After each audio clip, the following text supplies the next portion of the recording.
طاقتی عمل کے حوالے سے چند اہم گزارشات لے کر پریس کلب آئے ہیں، اس امید کے ساتھ کہ صحافی حضرات اور گلگت بلتستان کے اسٹیک کے طور پر یہاں کے میڈیا ان اہم ایشوز کو اجاگر کریں گے، بالخصوص ریٹس ایسکیلیشن، مینٹیننس کی مد میں بقایا جات کی ادائیگی، پیپرا اور پلاننگ اینڈ ڈیولپمنٹ کی بیجا مداخلت کو کئی سالوں سے حل طلب مسائل ہیں، لیکن نہ جانے کیوں یہ جائز مطالبات پورے اور مسائل حل نہیں ہوتے۔ ان پر تفصیل سے بات ہوگی، لیکن حالیہ دنوں میں چند دیگر مسائل شدت اختیار کر گئے ہیں جن پر کنٹریکٹر ایسوسی ایشن کو شدید تشویش اور تحفظات ہیں۔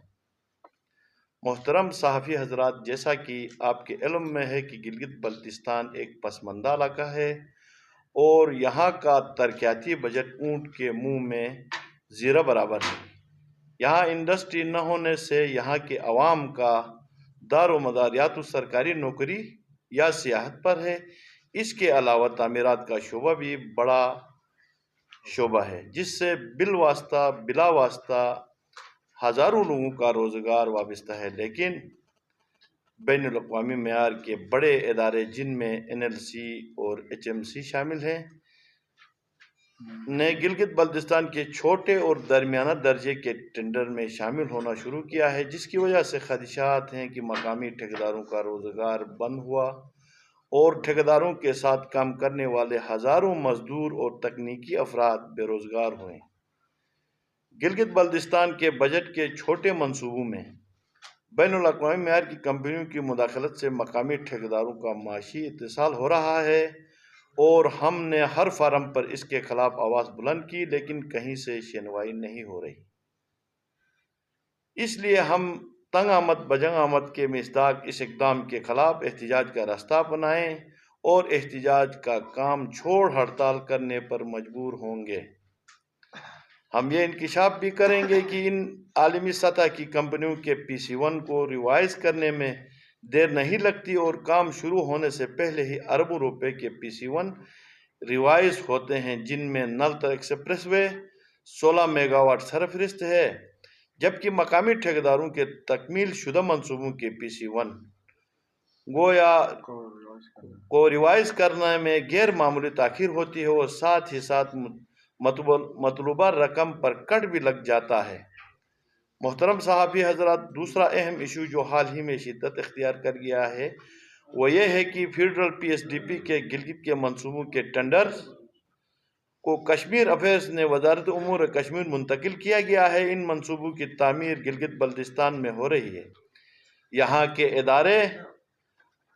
کے اداروں نے ان کی نگرانی کرنی ہے اور مستقبل میں یہ منصوبوں کی دیکھ بھال بھی باری ذمہ داریاں بھی یہاں کے محکموں پر ہے، اور سب سے بڑھ کر یہ ہے کہ یہاں کے محکمہ تعمیرات عامہ، محکمہ برقیات میں قابل انجینئرز ہیں، جن کی نگرانی ماضی میں بھی یہ سارا عمل انجام پاتا رہا ہے، اور اب موجودہ حکومت قائم ہوتے ہی منصوبوں کے ٹینڈر کو اسلام آباد میں طلب کرنا یہاں کے ٹھیکیداروں کے ساتھ زیادتی اور یہاں کے چیف سیکرٹری سمیت تمام محکموں کے سیکرٹریز بالخصوص یہاں کی حکومت پر عدم اعتماد کا اظہار ہے۔ ہم کشمیر افیئرز کے اس اقدام کی مذمت کرتے ہیں اور کشمیر افیئرز سے اس حوالے سے حالیہ دنوں جاری شدہ لیٹر کو منسوخ کر کے تمام منصوبوں کے ٹینڈر گلگت بلتستان میں کرانے کا مطالبہ کرتے ہیں۔ ہم آپ کے علم میں یہ بات بھی لائیں کہ آزاد کشمیر فیڈرل PSDP کے منصوبوں کے ٹینڈر آزاد کشمیر میں ہی ہوتے ہیں، لیکن گلگت بلتستان کے منصوبوں کا ٹینڈر ایک خاص منصوبہ بندی کے تحت کشمیر افیئرز اسلام آباد میں منتقل کیا گیا ہے۔ گلگت بلتستان کے ٹھیکیدار آج بھی سال 2012 کے شیڈول ریٹس پر کام کرنے پہ مجبور ہیں۔ ریٹ کا مسئلہ گزشتہ کئی عرصوں سے حل طلب ہے اور محکمہ پلاننگ اینڈ ڈیولپمنٹ کی ہٹ درمی کی وجہ سے ریٹ کا مسئلہ حل نہیں ہو رہا، اور PND کے فکس ریٹ غیر قانونی غیر آئینی ہے۔ موجودہ مہنگائی میں PND کے تعین شدہ ریٹس پر کام کرنا کسی صورت قبول نہیں۔ نئے ریٹس کا تعین نہ کرنا گلگت بلتستان کو بیمار منصوبوں کا قبرستان بنانے کی سازش ہے۔ ان ریٹس پر کام کیا بھی جائے تو کوئی منصوبہ معیار نہیں بن سکتا۔ کنٹریکٹر ایسوسیشن گلگت بلتستان کے مطالبے پر چیف سیکرٹری نے مناسب اور نئے ریٹ کے تعین کے لیے فائنانس سیکرٹری کی سربراہی میں کمیٹی تشکیل دی تھی، لیکن کمیٹی کے فیصلے سے پہلے ہی PND نے ٹھیکیداروں پر معاشی بم گرا دیا۔ ایسکیلیشن ٹھیکیداروں کا بنیادی اور قانونی حق ہے اور ایگریمنٹ کا حصہ بھی ہے، لیکن آج بھی مقامی ٹھیکیداروں کو اس حق سے محروم رکھا گیا ہے جو گلگت بلتستان کے ٹھیکیداروں کے ساتھ سنگین زیادتی اور معاشی قتل کے مترادف ہے۔ محترم صحافی حضرات، جیسا کہ آپ سب کے علم میں ہے کہ گلگت بلتستان آئینی صوبہ نہیں، لیکن یہاں پر غیر قانونی طور پر آئینی اداروں کے ذریعے یہاں کے عوام کے ساتھ زیادتی کی جا رہی ہے۔ پیپرا جیسے آئینی ادارے کو مسلط کیا گیا ہے۔ پیپرا وقت کی اہم ضرورت ہے، لیکن دیگر صوبوں کی طرح گلگت بلتستان کو اپنا پیپرا ہونا چاہیے، اور گلگت بلتستان پیپرا کے کام اور گلگت بلتستان کے مخصوص موسمی، معاشی اور جغرافیائی حالات کو مد نظر رکھتے ہوئے یہاں کے قوانین بنانا ناگزیر ہے۔ محترم صحافی حضرات، AGPR میں کنٹریکٹر کے لیے وبال جان بن چکا ہے۔ ایک اکاؤنٹنٹ کے پاس 5 سے زائد ڈویژنیں ہیں، جس کی وجہ سے بلات پاس ہونے میں کئی دن لگتے ہیں، اور اکاؤنٹنٹ پر کام کا بوجھ زیادہ ہونے کی وجہ سے ٹھیکیداروں کا کام التوا کا شکار ہوتا ہے۔ ہمارا مطالبہ ہے اکاؤنٹنٹ صاحبان کی ذمہ داریوں کو کم کرتے ہوئے ہر ڈویژن کے لیے ایک اکاؤنٹنٹ تعینات کیا جائے۔ اس کے علاوہ محکمہ تعمیرات عامہ، محکمہ برقیات میں انتظامیہ کی بیجا مداخلت کی وجہ سے ٹھیکیدار عاجز آ چکے ہیں۔ ڈپٹی کمشنر کے ذریعے تعمیرات کا کام کا تصدیق سمجھ سے بالاتر ہے، لہٰذا ایک انجینئر کا کام انجینئر کو ہی کرنے دیا جائے اور کنٹریکٹ ایگریمنٹ میں منع و عمل ہونا چاہیے۔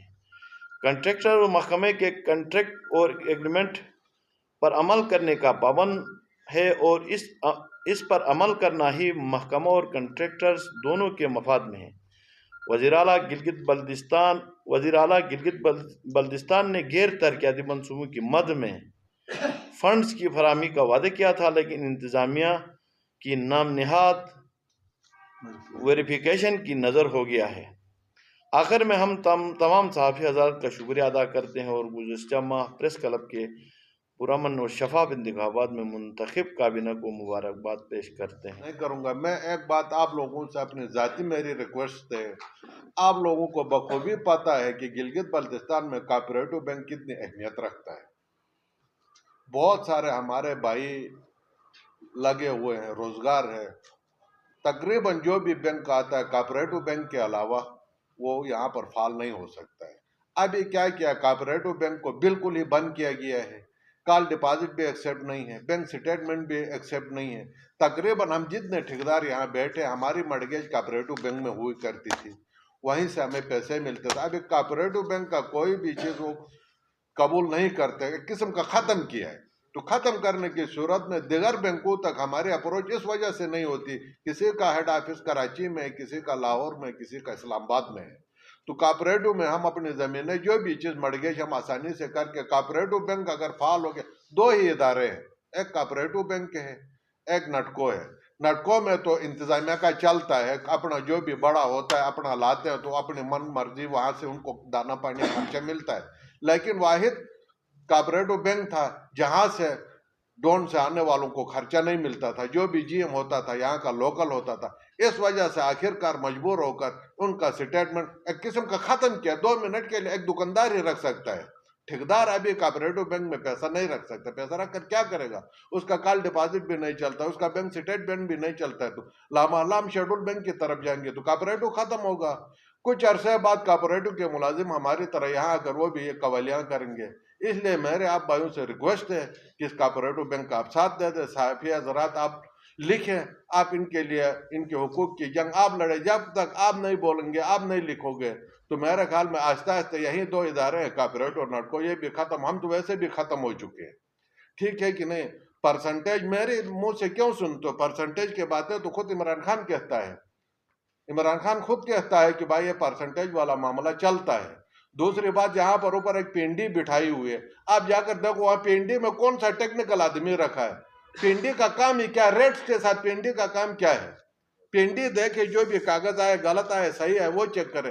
ریٹس کے معاملات پہ کوئی انجینئر رکھے, ٹیکنیکل بندہ رکھے, رکھ کر پینڈی والے اپنے معاملات سیدھا کرے. کوئی ایکسچینج کو رکھے, رکھ کر اگر کوئی ایکشن اس پر لکھ کر دے دے یہ ریٹ غلط ہے, پھر ہم اس کے ساتھ بات. ایک بندے کو پتہ ہی نہیں ہے 2 منٹ کے لیے کنکریٹ کی کوئی بات ہوتی ہے تو آپ مجھ سے پوچھیں گے آپ کو پتہ نہیں, میں جھوٹ بھی بولوں تو آپ کہو گے نہیں یار یہ ٹھیک کہتا ہوگا. اسی طرح پینڈی والوں کو کچھ بھی پتہ نہیں. رہی بات یہ جو 250 ارب روپے کا جو پیکیج ہے یہ ایک لالی پاپ ہے. بیسک اپنے لیے ہی ادھر گرم کیا ہوا ہے. گنڈاپور نے اپنی ذات کے لیے ایک پیکیج وہاں سے عمران خان سے لایا ہے.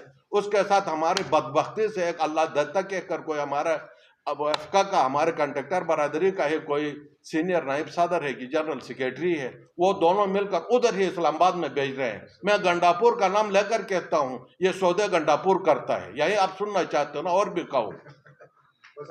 ڈی پی کے پروجیکٹ ہوتے ہیں ان کا پرنسپل اکاؤنٹنگ افسر جو ہوتا ہے وہ کشمیر افیئر کا سیکرٹری ہی ہوتا ہے, لیکن اس کے ٹیکنیکل سٹاف چاہے پاور کا ہو تو پاور والے ہوتے ہیں, ورکس والا ہو تو ورکس کے ہوتے ہیں.